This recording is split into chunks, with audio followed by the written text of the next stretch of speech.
Hey everybody, welcome to the Chapter 3 case assignment. And I just wanted to show you where I'm at so you can figure that out. This is our first time doing a case assignment, and so I wanted to I'm going to walk you through the whole thing. Yeah, that means I'm giving you the answer, so to speak. And we'll have less help going forward, but because this is new, I wanted to walk you through the process of it.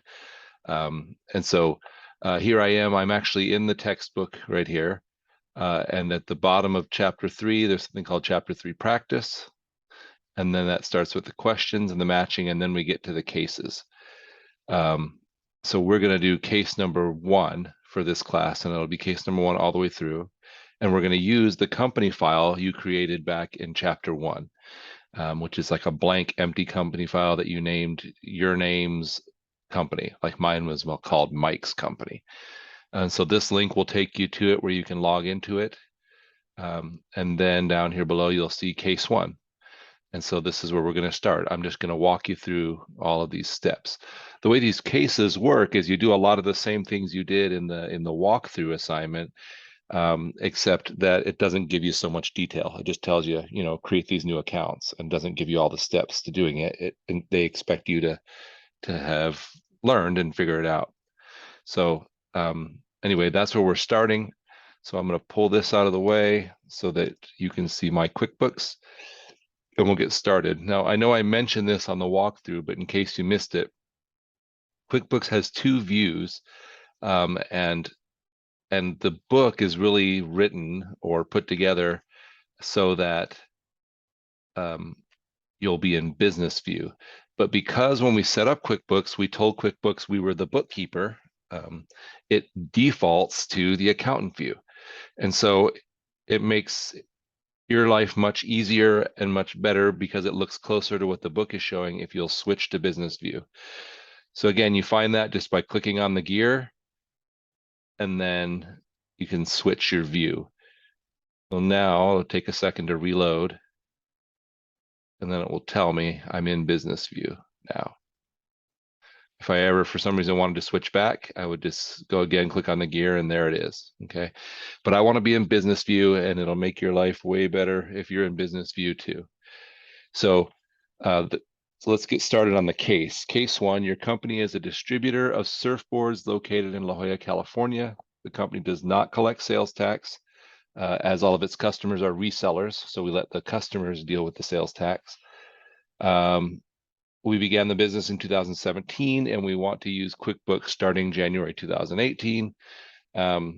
Beginning balances as of 12/31/2017 have been provided below. So in essence, we're going to jump in and kind of add the beginning balances for our business, since it's already been going by the time we started using QuickBooks. Again, happens all the time. So the first thing we're going to do is modify some of our company settings. So I'm in step 1, and then A is company. That wants us to change the company name. So to do that, I'm going to click on the gear, click on account and settings.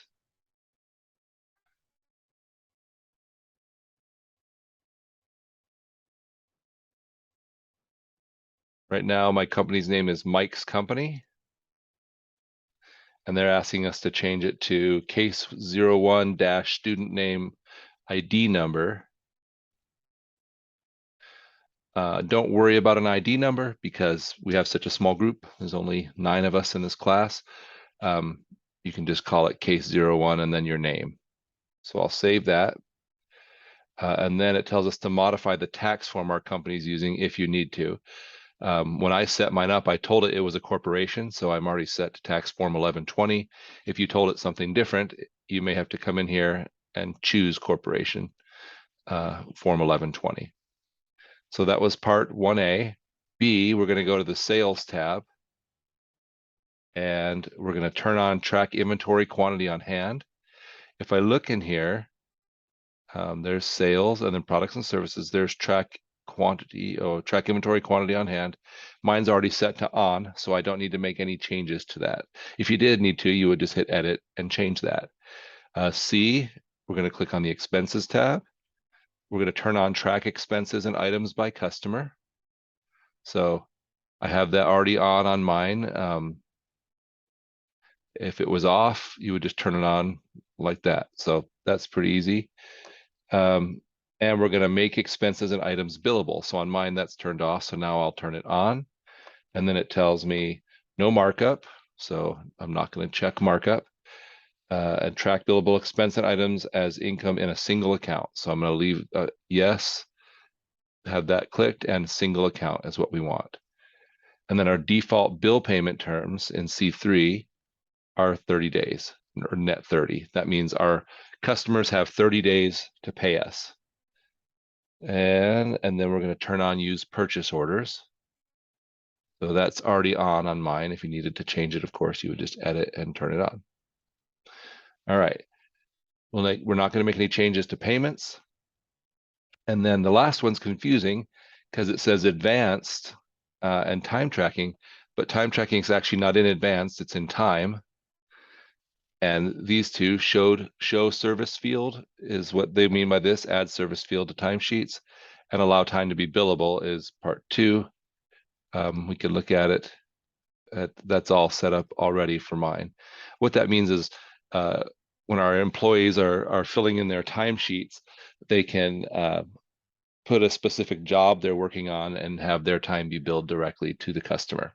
So that's the end of part 1 for case 1. So now we'll move on to part 2, which is to create these new accounts. So if you remember the way we create new accounts, it's going to reload here.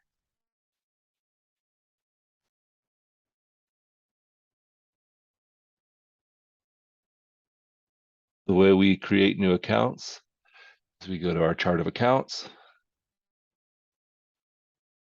We've got a bunch of accounts that QuickBooks put in there like just automatically as it was creating this for us, but you can see they all have balances of 0. But to create a new account, we just click new. And the first account we're going to create is a bank account. And it's a checking account. We're going to call it checking. So that's already filled out. Nothing in description, nothing in sub account. And then we have to choose the start date. So we're going to choose other and do 12/31/2017. You'll have to type that in there. And then the balance as of 12/31/17 is $25,000. I'm going to hit save and new. As I showed you on the walkthrough, often when you hit save and new, it doesn't bring up this other stuff, and that's a little frustrating. But we can just click the new button, and then it does bring up this where we can set the date. Again, don't know why it's doing that. So now we're going to add a fixed asset account, and we're going to call it, it's going to be a furniture and fixtures account.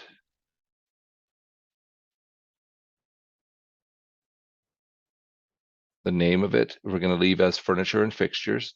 Now this is a little confusing because it gives us 2 different furniture and fixture accounts. One's called original cost and the other's called depreciation. It looks like the way they do this that you're supposed to create 2 new accounts, but that's not how you do it. Instead, you just click track depreciation on this asset. You type in the original cost, which is 40,000 as of 12/31/2017, and then the accumulated depreciation on the account, which is 10,000 as of 12/31. So that will actually create both of those counts. It'll create the original cost account for the furniture and fixtures and the depreciation, accumulated depreciation account. So, it's telling me that they already have an account using this name. So I'm not sure why that is, since I thought I fully reset this account. So let me pause this video and I will see if I can figure out what's causing that issue. Okay, I think, so this is a company file that I've used as I kind of go through these ahead of time, and so I must have not taken that furniture and fixtures account out of there. So when it tried to create the accumulated depreciation account, that's what created the error. So I think I fixed that. Let's see. So now we're back where we are. We've done a fixed asset, fixed furnitures and fixtures, and then track depreciation with the original cost and the depreciation. And now we're going to create a long-term liability account called notes payable. Again, we're going to put a custom date in for it of 12/31/2017 and say that beginning balance is 60,000.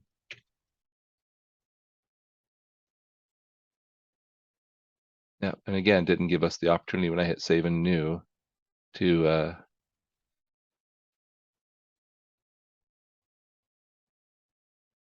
put a date in. So I guess we just have to save and close each time, and then that's how it'll have us do it. So equity account, the last one, common stock. I'm going to enter a date of 12/31.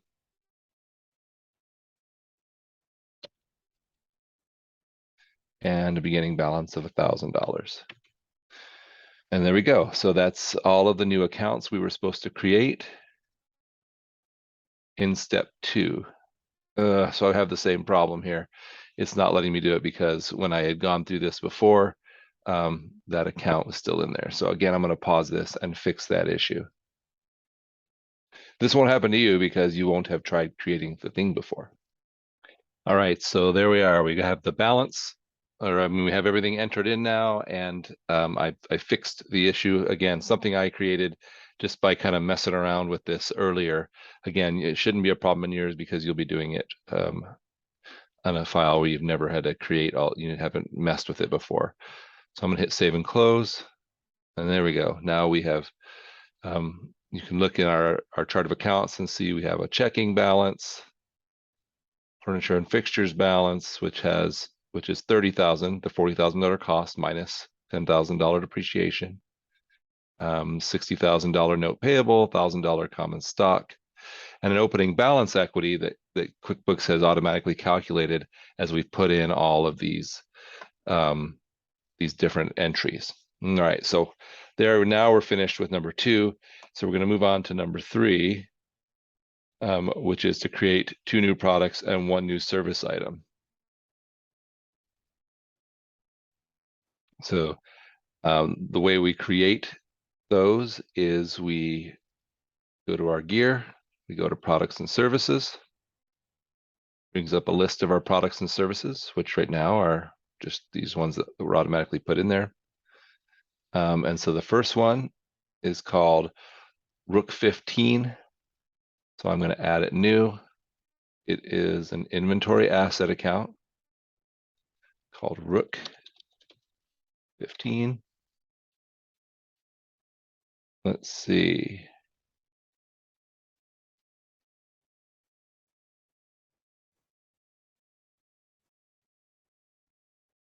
Category. We don't have a category on this one. It's an inventory asset account. We're going to put Rook 15 in the description. Our sales price rate is, oh, I forgot, I skipped this part.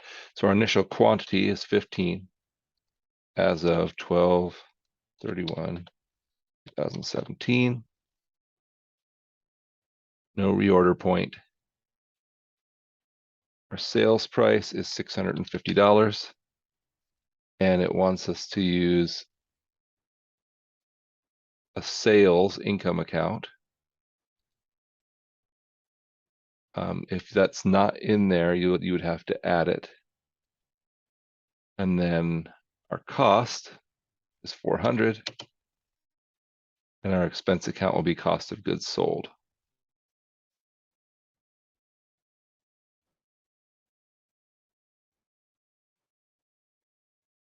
Next, we're going to add the water hog. So I don't know if it's the water hog. I guess it is. So I'm going to put the.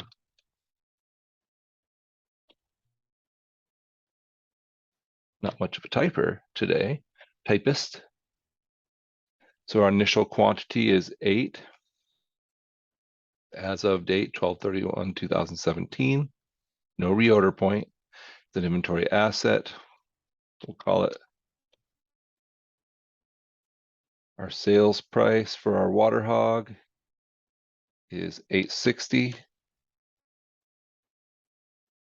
Let's see. Our income account is sales. If you ever try to add an account, it'll give you the option to just add it right there. So if it's an account you don't have yet.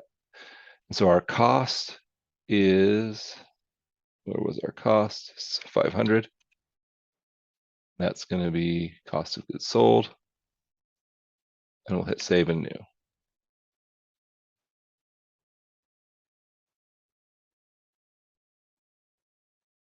Didn't like my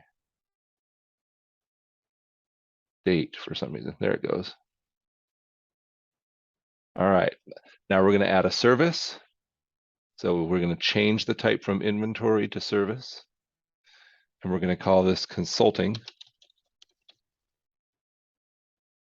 Our rate, again, I'll put that also in the description.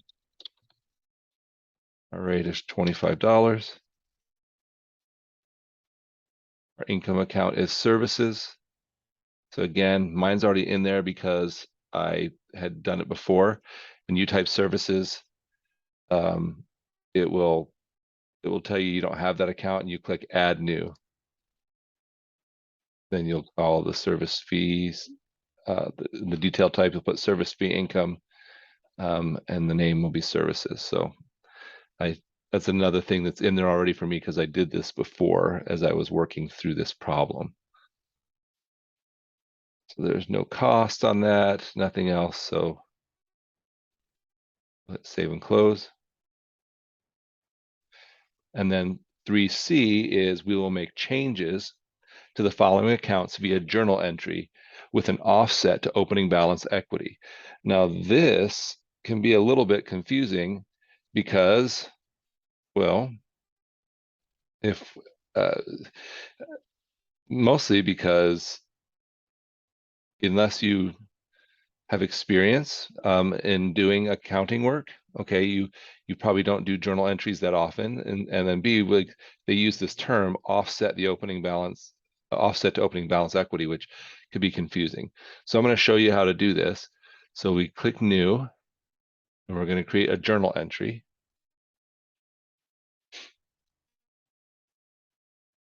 And then the accounts are going to be accounts receivable.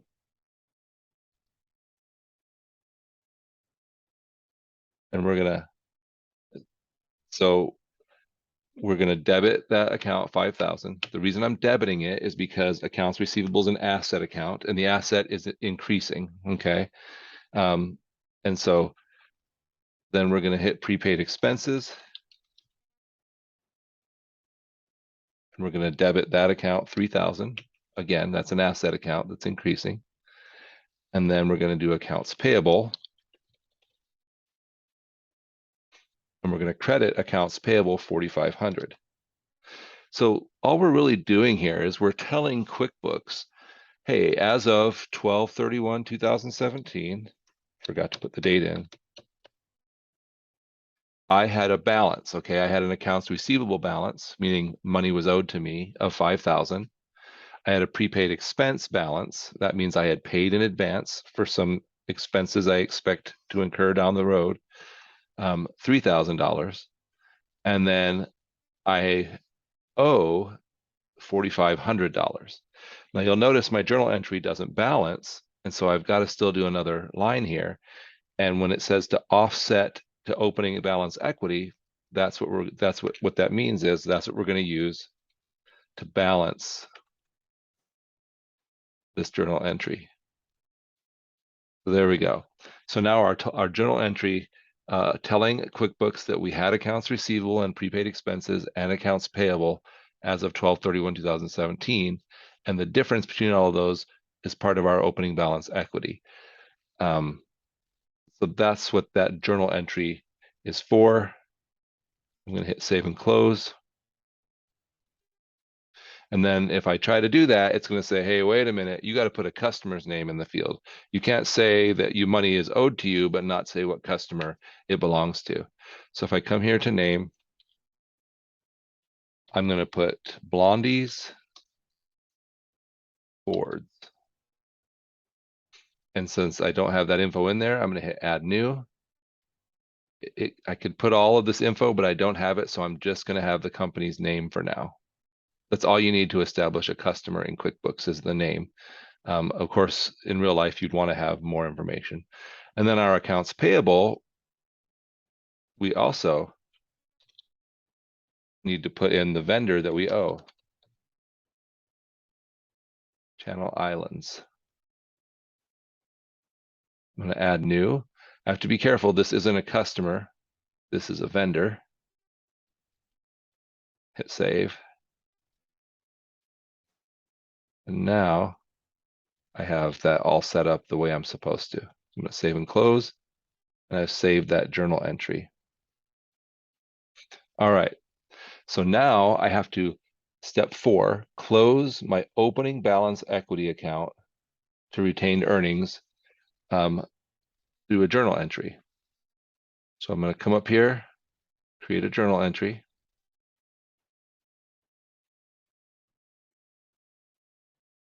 And, oh, you know what, before I do that, I really need to know what the balance of my opening balance equity account is. So to do that, I'm going to go back to my chart of accounts, find my opening balance equity, and see that right now it has a balance of $7,500. Now, if I don't know if it's a debit or a credit balance, it's going to be hard to make that journal entry. You know, I should know, I should remember from like when I took accounting class that equity accounts have a normal balance on the credit side. And so that account's going to have a credit balance of 7,500. But if I'm not sure, I can view the register and I can see here's these entries. There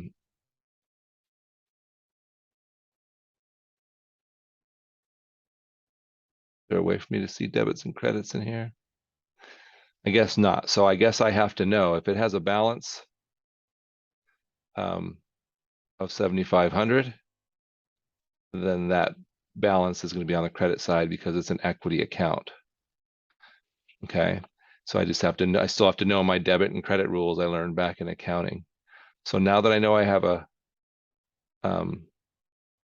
balance in my account of 7,500, a credit balance on my opening balance equity, I can create a new journal entry. And I'm going to close out opening balance equity.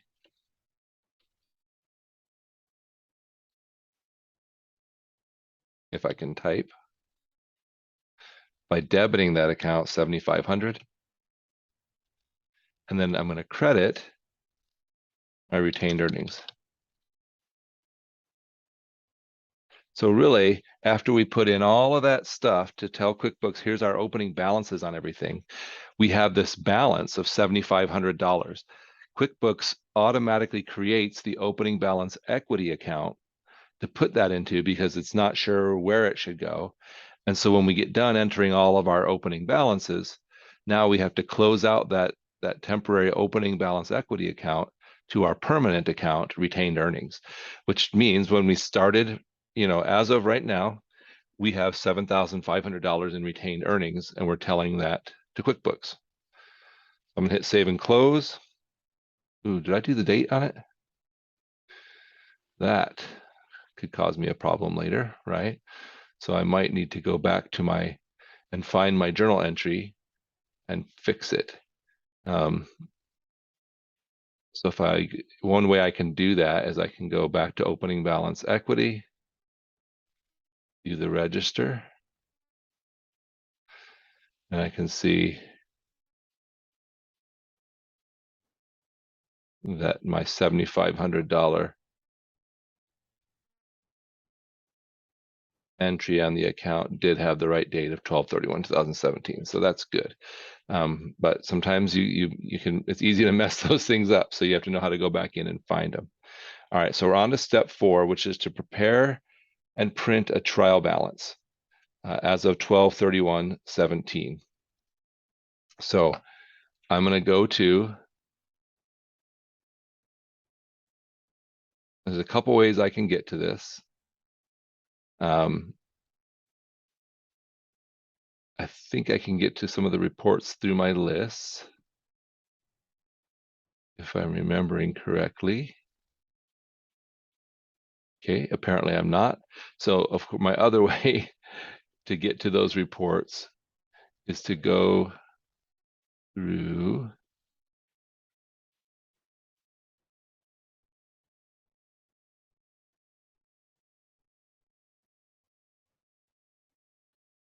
let's see, that takes me, oh, so apparently I'm drawing a blank. Give me a second. When I go to business overview, then I get to reports. Sorry about that. It's a little different than the old desktop version I started with, but I should know that. So I go to business overview, go to reports, and this brings up all my different reports. So for step 5, I'm going to do a trial balance. Trial balances are usually down here in the For My Accountant section. We click trial balance. We could also search for it. And then I've got to do a trial balance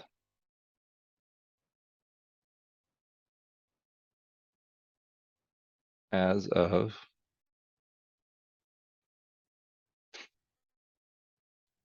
so there's a checking, accounts receivable. My inventory asset is off.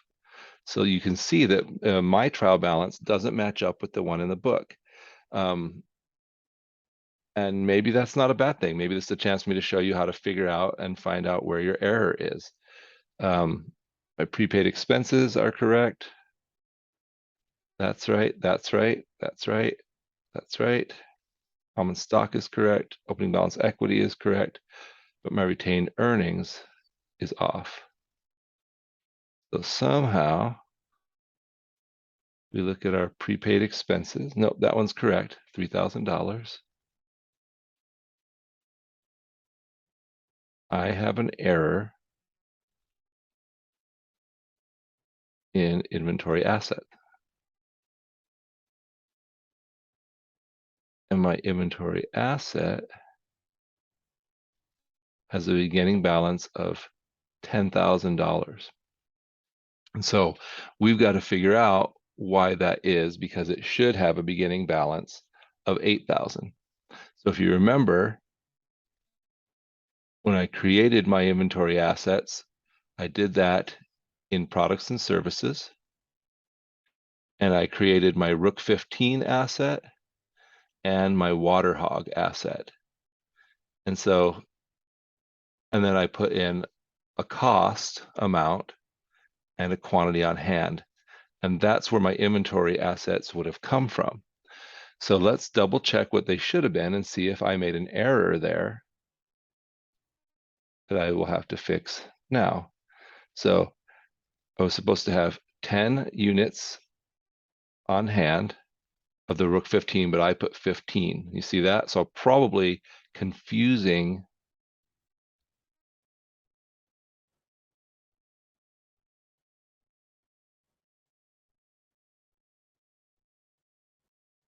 the name of it, 15. So I'm going to change that to 10. Hit save and close. And now, hopefully, that fixed my problem. So now I will go back to my reports.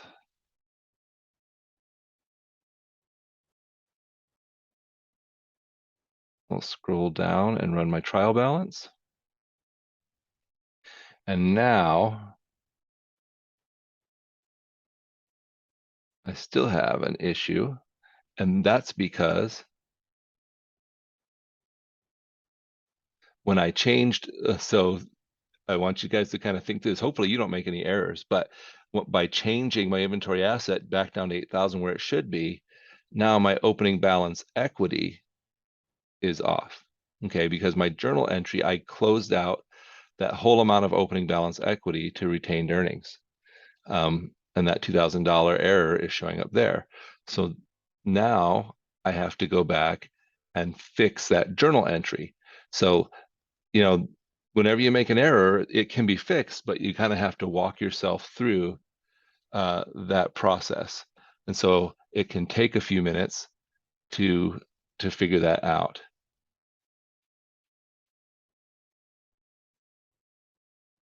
So to fix this, I'm going to go and look and see that now my opening balance equity account has a negative 2,000 balance. That means it has a debit balance of $2,000. So I can fix it by viewing the register and going back to that journal entry where um, I did the 7,500 and editing that. So it's going to take me to that journal entry. And so now I can edit this back to 5,000. I think it was 5,000, wasn't it? It was 2,500. I better make sure. So I'm going to look here and say, okay, this has a $2,000 ending balance. So in order for us to fix this, I've got to do $2,000. If I've got a $2,000 debit balance in this account, which is what a negative 2,000 on this account means, then I've got to credit the account $2,000. So I'm going to change this to 5,500. And probably the best way, honestly, would be to do another journal entry to fix my error. So let's see. Now the balance is 0. So now when I go and run my report, I should have that all correct. Again, you shouldn't have to do that if you don't make the same dumb mistake I did. But it's easy to sometimes make those mistakes. And now you can see that my trial balance matches up exactly with the one that's in the textbook. So there's my trial balance report. Now the assignment for this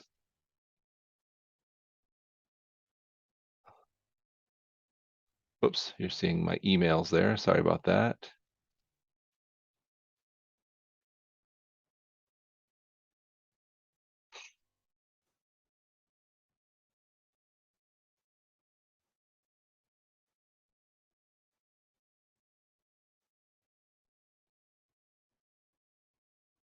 So the assignment for chapter 3